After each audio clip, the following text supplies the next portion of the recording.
A few years ago, I woke up from a dream. My heart was shattered, and I knew I needed to make this video.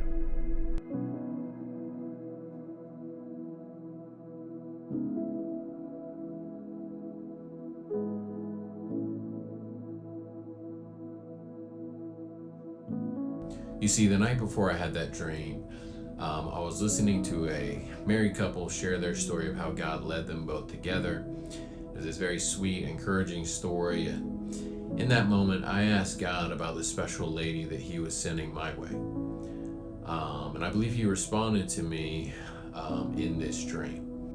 So in this dream, me and this lady who I had known years before were in a relationship. We had this very sweet, close friendship. There's such an appreciation for each other. And as I woke up from that dream, I was very touched by the closeness of it. But as I considered this dream, I realized that years previously, the Lord, together with this lady, had offered me an opportunity to pursue a relationship with her. But also because of my own insecurity and brokenness caused by years of cycles with sexual sin, I had missed this opportunity.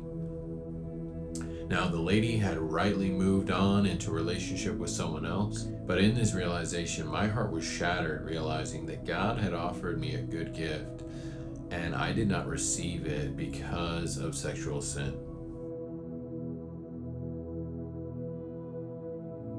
This brought a couple realizations to me. The first being that sexual sin is a huge thing that robs from the lives of so many of God's children. I realize there are many Christians who, just like I was, are trapped in these cycles of temptation and sexual sin that they, no matter how hard they try, feel like they can never break free from. So while I cannot go back to my younger self and share the truths that God's taught me about His intentions for sexuality, I can share those things with you guys to where you are better able to receive the incredible intentions that God has for you.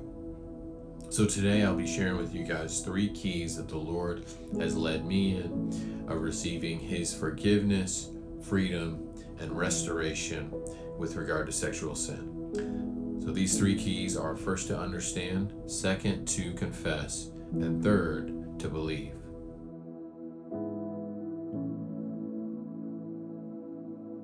So for the first key of understanding, we first have to understand what sexual sin is, how it's harming us, how it harms others, how it harms our relationship with God. Now, starting with the basic question of what is sin even? A definition that I appreciate is that sin is anything separate from that which God intends. So when it comes to sexual sin, it's anything separate from what God intends for sexuality. Now, we've discussed God's incredible intentions for this incredible gift in the first 2 videos. I encourage you guys to check those out if you haven't already. I've discussed how sexuality is designed to say something. It conveys this beautiful message. A love story between man and a woman is designed to reveal the love story between God and you and I, between Christ and the church.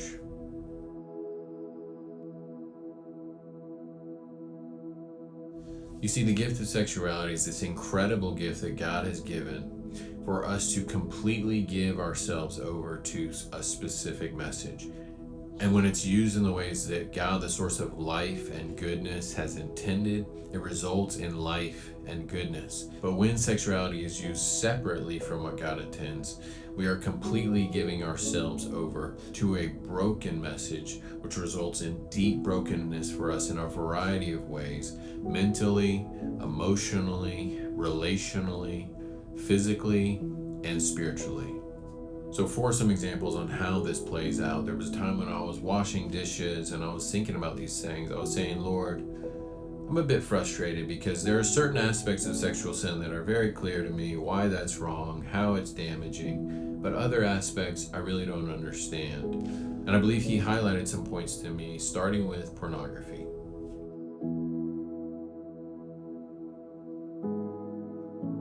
Jesus tells us in Matthew 5:28, "But I say to you that whoever looks at a woman to lust for her has already committed adultery with her in his heart. What Jesus is telling us is that lusting and the spirit of pornography has the same effect on our heart and our relationship with God as having actually committed that act in person. The spirit is also very similar to rape and the hookup culture as well.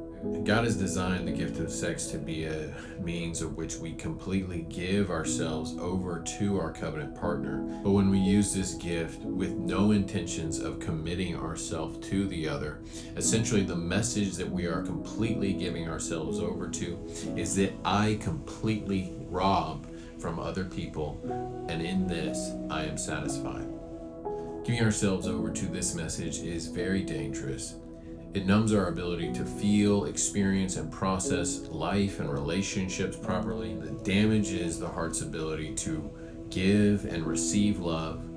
This causes tons of self-hatred, condemnation, and shame, because from the deepest heart level, we understand the broken message that we're giving ourselves over to through this. As the overall picture, it says that God robs completely from us without committing himself to us, or that we can rob from God without giving ourselves to him. Now, make no mistake, I'm highlighting the problems with these sins to where now we can come into the solution that Jesus has for us in them as well. But now moving on with something like masturbation. Some people might say, well, how is this one a problem? No one else is involved, so no one's getting hurt here, right? Well, actually, that's exactly the problem. You see, God has designed sex to be used between covenant partners for us to completely give ourselves over to our covenant partner for their benefit, and in this we receive satisfaction. But the danger of masturbation is that it's a complete giving over of ourselves to the message that I have no covenant partner, and that if I am to be satisfied, I have to satisfy myself. This is an intimate partnership with loneliness, isolation, hopelessness, and depression. It brings insecurity. It damages one's self-image and mental and emotional health, damaging relationships and potential relationships as well. It robs from one's drive and passion for life, the ability to hold their head high and confidently dream with the Lord for good things to come. And as with all sexual sin, this simply leads to a cycle of more of the same broken message. This sin speaks against hope for a future covenant partner. It speaks against the current spouses of those who are already married. And most significantly, it speaks against our covenant relationship with God and the incredible satisfaction and joy that he desires to bring us in relationship with him.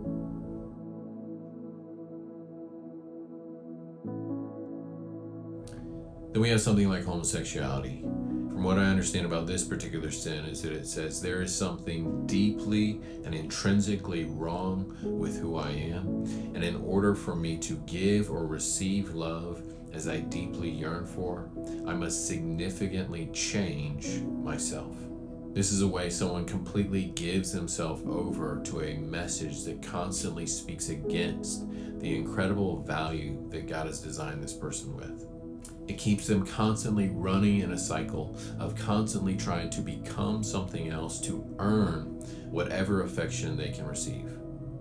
As with all sexual sin, this is a cycle that never results in satisfaction, as it's a cycle that constantly degrades the person stuck in it. The overall picture it conveys not only speaks against the person or participants in homosexuality, but it also speaks against the message of the gospel, saying that mankind is too broken for relationship with God, and God is too broken for relationship with mankind. So mankind has to be satisfied with relationship with mankind, and God has to be satisfied with relationship with God.